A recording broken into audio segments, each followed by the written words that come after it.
Hello friends, आज हम एक नाटक पढ़ेंगे ना जिसका नाम है हमारे mother courage and her children. देखो फटाफट से इस कोशिश करेंगे कि सिंगल टाइम में चीजें याद रह जाए। फटाफट से पहले किरदारों के बारे में देख लेंगे और उसके इर्द गिर्द जो स्टोरी को मतलब उसको इजी लैंग्वेज से समझने की कोशिश करेंगे। देखो एना फियर नाम की एक लेडी होती है। एना फियर नाम की एक लेडी होती है ना, इसको कहते हैं अपन मदर करेज। और इसके 3 बच्चे होते हैं और इससे जुड़े 3 किरदार होते हैं। बस इतनी से इसकी स्टोरी 6 किरदारों में इसकी स्टोरी पूरी खत्म हो जाती है। एक तो होता है हमारा इलिफ, दूसरा होता है स्विस और तीसरी इसकी बेटी होती है कैटरिन। इससे जुड़े उसके 3 बच्चे होते हैं और इधर होते हैं इससे जुड़े 3 किरदार, चापलेन, कुक, तीसरी वे ते। बस इसकी पृष्ठभूमि में देखे ना तो उस समय वॉर चल रहा है। किस किसके बीच में? प्रोटेस्ट और कैथोलिक के बीच में। कैथोलिक और प्रोटेस्टेंट के बीच में युद्ध चल रहा है। देखो एना फियर नाम की जो लेडी ना, वो क्या करती है कि जब युद्ध चल रहा होता है ना, तब सैनिक इधर उधर बिखरे होते हैं तो सामान लेने के लिए वो मार्केट थोड़ा ना जा सकते हैं। तो उनके खाने के लिए, उनके पीने के लिए, उनके पहनने के लिए ये सब कपड़े अवेलेबल, ये सब चीजें अवेलेबल करवाने वाली लेडी होती है ना। फिर मतलब कि एक मालगाड़ी चलाती है कि युद्ध जहां हो रहा होता है ना, वहां जा जाके लोगों को सामान बेचती। इस तरह की एक लेडी होती है। एक बार ये सब काम करके ये घर आई भी होती। इतने ना सेना के 2 अधिकारी इससे मिलते और इससे मिलके ये कहते हैं कि देखो एना फियर, तुम्हारा काम तो ठीक ठाक तरीके से चल ही रहा है, तो क्यों ना तुम अपने बड़े बेटे इलिफ को हमारे साथ भेज दो। तो उस समय क्या होता है कि एना फियर, इसके बेटे मतलब इसके बच्चे और एना फियर ये सब मिलके काम करते हैं ये मालगाड़ी चलाने का। तो ये सब काम करके शाम को घर लौट रहे होते हैं ना, तो 2 सेना अधिकारी इससे मिलते हैं और कहते हैं कि देखो हमें सैनिक ढूंढने में मुश्किल होती है। देखो क्या करते हैं, सेना में जब सोल्जर नहीं मिलते ना, तो इधर उधर से लोगों को उठा करके सेना में भर्ती करवा लेते। तो ऐसी कंडीशन हो रही होती है यहाँ पे। तो एना फियर साफ साफ मना कर देती कि मैं अपने बच्चों को बिल्कुल भी सेना में भर्ती करने के लिए नहीं भेजने वाली। तो इलिफ क्या होता है, अपनी बहादुरी के लिए जाना जाता है। स्विस क्या होता है, अपनी ईमानदारी के लिए जाना जाता है। और कैटरिन क्या होती है, अपनी दया के लिए जानी जाती है। तो इलिफ अपनी बहादुरी के लिए जाना चाहता है ना, तो एना फियर को जैसे ही उसको पता चलता है कि मतलब जैसे वो सुनता है ना कि अधिकारी ने, सेना के अधिकारी ने कहा कि अपने बच्चों को अपने साथ हमारे साथ भेज दो, तो इलिफ तुरंत राजी हो जाता है। ठीक है, मैं चलता हूँ तुम्हारे साथ। एना फियर एक सेना अधिकारी से बात करने में मशगूल होती है, इतने इलिफ उसके साथ चलते बनता है, निकल जाता है। तो इस तरीके से एना फियर मन ही मन सोचती है कि मैं अपने बच्चों को है ना सेना में भर्ती करने के लिए नहीं भेज सकती, क्योंकि है ना मेरा बड़ा बेटा तो बहादुर के चक्कर में मारा जाएगा ना, मेरा दूसरा बेटा ईमानदारी के चक्कर में, मेरी इकलौती बेटी ना म्यूट है, बचपन से गूंगी होती, ये अपनी दया और अपनी काइंडनेस के प्रति मारी जाएगी। इस वजह से ना इसका मन तो होता नहीं, लेकिन फिर भी इसके बच्चे किसी तरीके से एनी हाउ उसके सेना अधिकारी की वजह से कैसे न कैसे सेना में भर्ती हो जाते हैं। इस तरीके से फिर एना फियर की अकेले की जिंदगी कट रही होती है। एक सीन बताते हैं कि ड्रामा में फिर एक सीन आता है कि एक बार एना फियर है ना कुक को, देखो ये पूरी जगह ना मतलब सैनिकों से घिरी हुई, मतलब पूरी युद्ध की कंडीशन ही चल रही है। तो ये कोई सेपरेट नहीं, ये सब साथ ही एक साथ ही है सब। तो देखो एना फियर एक बार एक सीन दिखाते हैं, एना फियर किसी कुक से लड़ाई कर रही है बार्गेनिंग को लेकर के, मुर्गी की बार्गेनिंग को लेकर के एना फियर कुक से लड़ाई कर रही होती है। वहीं पे पास में एक चापलेन नाम का व्यक्ति होता है ना, सेना अधिकारी की तारीफें कर रहा होता है, डींगे मतलब की तारीफ में इतनी ऊंचे ऊंचे डींगे हाँक रहा होता है। क्या कह रहा होता है सेना अधिकारी को कि आप है ना बहुत बहादुरी का काम कर रहे हो, उसको सैनिकों को, उनके किसानों को, इनको बर्बाद कर रहे हो, उनकी मतलब फसलें तबाह कर रहे हो, उनको मार रहे हो, काट रहे हो, तबाही मचा रहे हो, तो आप है ना बहुत बहादुरी से लड़ रहे हो। इस तरीके से तारीफें कर रहा होता है। इतने एना फियर को बातें खलती नहीं, तो पास में आके कहती है कि कैसे इंसान हो, तुम्हें बहादुरी का काम लग रहा है, मतलब किसी को कत्लेआम करना मतलब कि बहादुर दिखाना होता है। मुझे तो किसी एंगल से बहादुरी का काम नहीं लगता है। एना फिर इस तरीके से इनकी कन्वर्सेशन में जाके इंटरफेयर करती है, इस तरीके से अपना ओपिनियन रखती। अब देखो इस तरह चल रही होती, ऐसे ये सब सेना में चले गए होते हैं, ऐसे एना फिर अपनी जिंदगी काट रही होती, होते 3 साल हो जाते हैं। अब इनका थोड़ी रैंक भी बढ़ जाती है। स्विस है ना पैसे से संबंधित कुछ काम करने लग जाता है, क्योंकि ईमानदार होता है ना, तो इसको पैसे से संबंधित कुछ काम दिया हुआ होता है। तो सेना में इस तरीके से इसका काम चल रहा होता है। अब एक कंडीशन आती है इसमें कि एना फियर ये सब, मैंने क्या कहा देखो कि एना ये सब जो होते हैं ना, ये एक ही साथ रहते हैं, क्योंकि एना फियर और ये इलिफ और ये चापलेन कुक ये सब कहीं ना कहीं सोल्जर से जुड़े हुए, कहीं ना कहीं सेना से जुड़े हुए हैं। और पूरा वहां तो देखो पूरा युद्ध का माहौल बना हुआ है, तो ये सब आसपास ही कहीं होते हैं। तो ये जब तीनों चारों सब आपस, ये तीनों पेयर यानी हमारे तीनों जब और ये जब सारे हमारे आपस में कहीं खड़े होकर बातें कर रहे होते हैं, तो बस वहां पे हमारे ना एक इलिफ नाम का व्यक्ति वहां नहीं होता है और एक हमारे चापलेन नाम का व्यक्ति वहां नहीं होता है। बाकी ये सारे सब खड़े होकर आपस में बातें कर रहे होते हैं। इतने ही अचानक से क्या होता है कि कैथरीन के द्वारा हमला कर दिया जाता है। जैसे कैथरीन के द्वारा हमला होता है ना, तो एना फियर के बच्चे तो उसको छोड़ के तुरंत भाग जाते हैं, क्योंकि अपनी जान बचाने के लिए भाग जाते हैं, इधर उधर तितर बितर हो जाते हैं, किसी को कुछ सुध-बुध नहीं है उस समय। तो एना फियर और येवेते बच जाती है। अब बच गई एना फियर और येवेते। अब कंडीशन आ गई इनके बचने की। अब ये क्या करे, तो अब आगे कैथोलिक उन पर हमला करने की। तो ये क्या करते हैं, बचने के लिए अपने आप को कैथोलिक दिखाते, हाँ हम भी कैथोलिक है, और उनके साथ चलते बनते। तो इस तरीके से इनकी जान तो बच जाती है। अब एनाफियर का जो एक बेटा भाग गया ना, मतलब बेटा और कैटरीना सब भाग गए, उसमें से उसको स्विस की चिंता होती। वो सोचती यार पता नहीं मेरा बेटा कहाँ, स्विस कहाँ किस हालत में होगा, इस तरह की सब सोचती। वही स्विस को चिंता हो रही होती है अपने उसके पैसे की बक्से की, यानी स्विस को सेना में अधिकारी में पैसे का काम दिया होता है, तो स्विस इस बात की चिंता कर रहा होता है कि मैं रहूं नहीं रहूं, लेकिन मेरे को जो जिम्मेदारी दी हुई है ना, क्योंकि ईमानदार होता है, मेरे को जो जिम्मेदारी दी हुई है ना वो मेरे को निभानी। अब मैं क्या करूँ, ये सेना का अगर ये बक्सा, अगर पैसे का बक्सा इनको मिल गया कैथोलिक को, तो ये तो मेरे से हड़प लेंगे, मतलब मेरे से छीन लेंगे अगर मैं इनके हाथों लग गया तो मुझे ऐसा करना होगा, कहीं ना कहीं छुपाना होगा। तो कोई नदी के आसपास का स्विस छुपा देता है, पता नहीं कैसे, लेकिन कैथोलिक स्विस को पकड़ लेते, स्विस को पकड़ लेते और उनको उनका बक्सा भी मिल जाता है। वहीं उसी दरमियान है ना, एनाफेयर सोच रही होती है कि क्या यार, युवती से बात करती है, युवती बेसिकली इसकी फ्रेंड होती है, युवती से बात कर रही होती है कि क्या मैं अपना वो मालगाड़ी जो है वो बेच दूं क्या, क्योंकि मालगाड़ी बेचने से जो पैसे मिलेंगे ना वो मैं कैथोलिक को दे दूंगी, और कहूंगी उनसे कि मतलब अपने बेटे की जान की भीख मांगूंगी उनसे कि ये पैसे ले लो लेकिन मुझे मेरा बेटा दे दो, मतलब मेरा बेटा बख्श दो। ऐसा सोच ही रही होती। इतने ही क्या होता है कि अगली सुबह स्विस की लाश आती है एनाफियर के सामने, क्योंकि अब एनाफियर और कैथोलिक साथ साथ में, तो कैथोलिक और एनाफियर जो कैथोलिक के साथ मिल गई, तो स्विस की लाश देखती है एनाफियर, और उसको पता चल जाता है कि मतलब कि जैसे आते हुए देखती ना कि कोई आ रहा है, तो उसको कहीं ना कहीं डाउट होता है मेरा बेटा ही आ रहा होगा शायद, तो मतलब मेरे बेटे को ही लाया जा रहा है। तो एनाफियर स्विस की लाश देख के बहुत दुखी होती है। कैथोलिक इससे पूछते हैं, क्योंकि अभी अभी इनको ज्वाइन करती है, तो कैथोलिक इनसे पूछते हैं कि जानती हो क्या तुम इसको, तो ये मना कर देती, क्योंकि अगर ऐसा कहा ना तो एक दो बातें तो क्लियर हो जाएगी, क्या कि कैथोलिक नहीं, क्या कि इससे संबंधित है, तो फिर इसकी जान को भी खतरा हो जाएगा। तो इस तरीके से एनाफियर साफ साफ मना कर देती कि नहीं, मैं तो स्विस को नहीं जानती। अब स्थिति क्या हो रही होती, अब एनाफियर स्विस को जाने से मना कर देती। वही एनाफियर की मालगाड़ी जो ये माल सामान बेचने का काम करती है ना, वो भी कैथोलिक के द्वारा डिस्ट्रॉय कर दी जाती।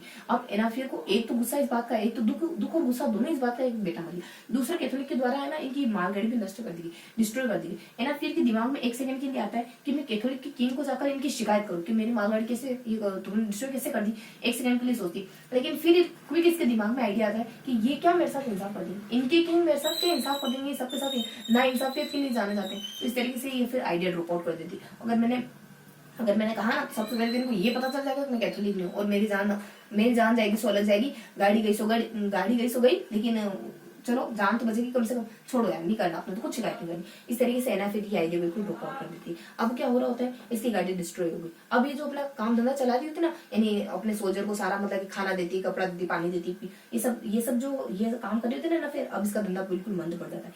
अब देखो चापलिन होता है, चापलिन ना सेना में पुजारी का रोल निभा रहा होता है। तो चापलिन एनाफियर के पास एक बार क्या होता है कि दोनों पास पास बैठे होते हैं, ऐसे बातचीत कर रहे होते हैं। तो चापलिन कहता है कि एनाफियर तुम ऐसा करो कि अभी युद्ध की कंडीशन नहीं है, तो अभी तुम है ना सामान मंगवा लो, कैटरिंग को भेजो और सामान मंगवा लो, और जब वॉर की कंडीशन आएगी ना तब तुम्हारा सामान अच्छे में बिकेगा, महंगे में बिकेगा, क्योंकि तब सैनिक खाने के लिए पीने के लिए ऐसे वॉर से निकल के तो नहीं आ सकते, और तब उनको जरूरत भी ज्यादा होगी, तो तुम्हारा सामान बहुत महंगे में बिकेगा। ऐसा वो कैटरिंग को भेजकर सामान मंगवा लो, है ना। फिर को आइडिया पसंद आ जाता है, तो कैटरिंग को भेजती है और सामान मंगवा लेती। तो वही बीच रास्ते में क्या होता है कि कैटरिंग के ऊपर हमला हो जाता है कैथोलिक के द्वारा, तो ये उसका चेहरा बिगाड़ देते। तो एनाफियर जब अपनी बेटी कैथरीन का चेहरा बिगड़ा हुआ देखते ना, तो उसको मन ही मन दुख तो हो रहा है कि यार मेरी बेटी का चेहरा बिगड़ गया, लेकिन कहीं ना कहीं इसको थोड़ा अच्छा भी लग रहा है, क्योंकि देखो कैटरीन ना दिखने में बहुत सुंदर होती है, तो इसको हमेशा डाउट लगा रहता है कि मतलब इसके साथ कोई मतलब बुरा बदसलूकी कर सकता है, और वैसे होती भी इसके साथ बदसलूकी। जब ये सेना में रहती ना तो बहुत बार इसको सैनिक है ना टॉर्चर करने की कोशिश करते हैं, मतलब ह्यूमिलेट करने की कोशिश करते हैं। तो एनाफियर को ये इस बात की चिंता नहीं है कि उसके साथ कोई बदसलूकी करेगा,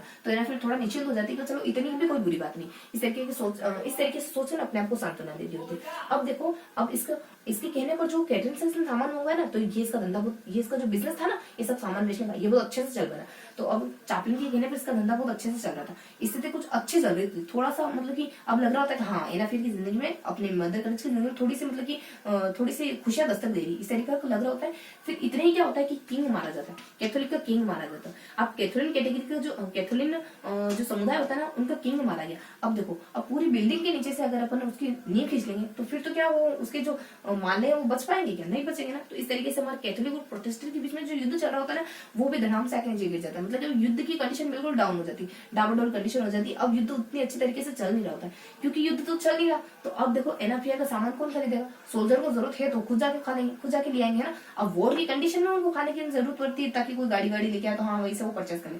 अब इसी कंडीशन है नहीं, तो अब एनाफेयर का बिजनेस बहुत डाउन चल रहा है और साथ साथ और बुरी घटना होती है। क्या पता चलता है कि उसी समय उसको पता चलता है कि इसका बेटा इलिफ भी मारा गया, इसका बेटा इलिफ भी मारा जाता है। कैसे मारा जाता है? ऐसे ही किसी किसानों से लड़ाई कर रहा होता है ना, तो राजा इसको मतलब कि ऐसे मुकदमा चला इसके ऊपर लंबा और राजा इसको ना फांसी की सजा सुना देता है, इलिफ मारा जाता है। हमारे इलिफ मारा गया, वही यवती एक बार है ना उसी समय उसी दरमियान यवती भी हमारे एनाफेयर से मिलने जाती है।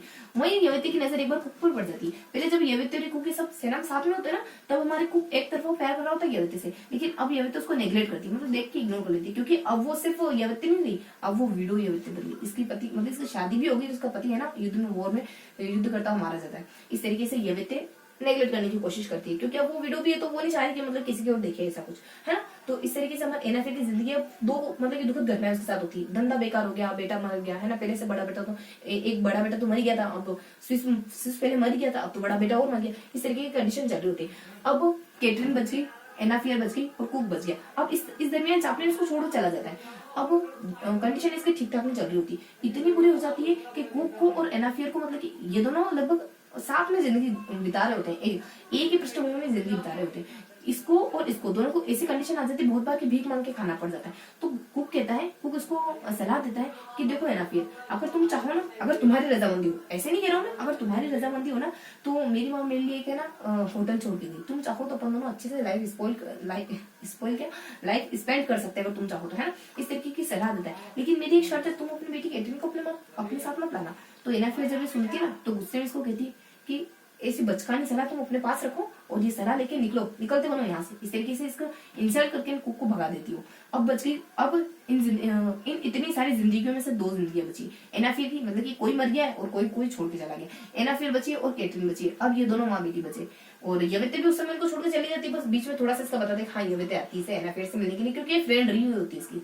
तो अब कैटरीन और एनाफेयर बची है। अब कैटरीन को तो फिर काम करना ही होता है, तो कैटरीन फिर मतलब कि कैसे कैसे एनी हाउ अपना काम चला रही है और इसी बीच में कैसे कैसे अपनी नई मालगाड़ी भी अरेंज कर ली थी। मालगाड़ी तो होती है इसके पास पहले से, तो नहीं तो नहीं, हाँ वही पुरानी मालगाड़ी कैसे कैसे चलाती है, मतलब सामान बेचती है, ठीक ठाक जिंदगी गुजर बसर कर रही होती है और सामान के सिलसिले में ज्यादातर बाहर रहती है। तो सामान बेचने गई होती है, एक बार अपनी गाड़ी कहीं आसपास के गांव में कहीं रख के गई होती है और खाली सामान बेचने के लिए गई होती है। और कैटरीन उसी गांव में रहती है। कैटरीन मतलब कि कैटरीन उसको प्रोटेक्ट करने के लिए, उस गाड़ी को प्रोटेक्ट करने के लिए, उसकी देखभाल करने के लिए मतलब वहीं रहती है और एनाफेयर जाती है सामान वगैरह बेचने के लिए।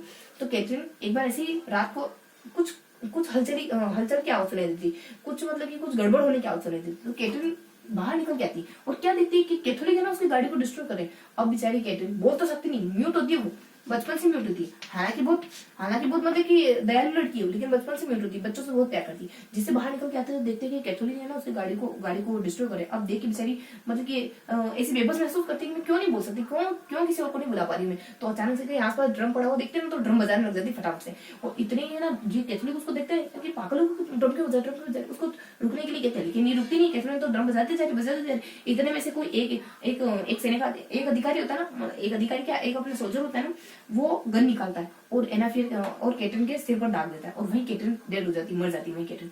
और इतने ही गांव वाले लोग गोली की आवाज सुन के गांव वाले लोग बाहर आते हैं, क्या देखते हैं कि कैटरीन मर गई। तो वो उस समय तो कैथोलिक को भगा देते हैं, लेकिन हुआ क्या, अपनी कैटरीन मरने से मर गई, क्योंकि इसने एनाफेयर में पहले ही मालूम था कि मेरे तीनों बच्चे मरने वाले हैं, मालूम है। और क्योंकि ये अपनी जो इनके पास जो एक्सट्रीम चीज है ना, उस एक्सट्रीम देखो अति सर्वत्र वर्धिनी, तो अपनी एक्सट्रीम चीज के लिए मारे जाएंगे। इस तरीके से हमारी कैटरीन मारी जाती है। और वहीं फिर एंट्री होती है एनाफेयर। क्या देखती है कि उसकी बेटी जमीन पर पड़ी हुई, बेटी नहीं अब तो बेटी की लाश पड़ी हुई जमीन पर। तो कैटरीन एनाफेयर आके देखती है ना, तो ये बिल्कुल बौखला जाती है। जिससे पास में आते तो एकदम घुटनों के बल बैठ जाती है, रोने लग जाती है, बिलखने लग जाती है। अपनी बेटी के सिर को अपने गोद में लेती है, लोरी सुनाती है और मतलब मन ही मन सोच रही थी, मतलब लोरी सुनाती नहीं, इस तरीके से करती है कि इस तरीके से मतलब दिखाती है इसका मम्मा तो है ना फूट के बाहर आ रहा होता है, लोरी सुनाने लग जाती है। और ये चाह रही थी बस एक बार उठ जाओ मेरी लोरी सुनने के लिए कैटरीन।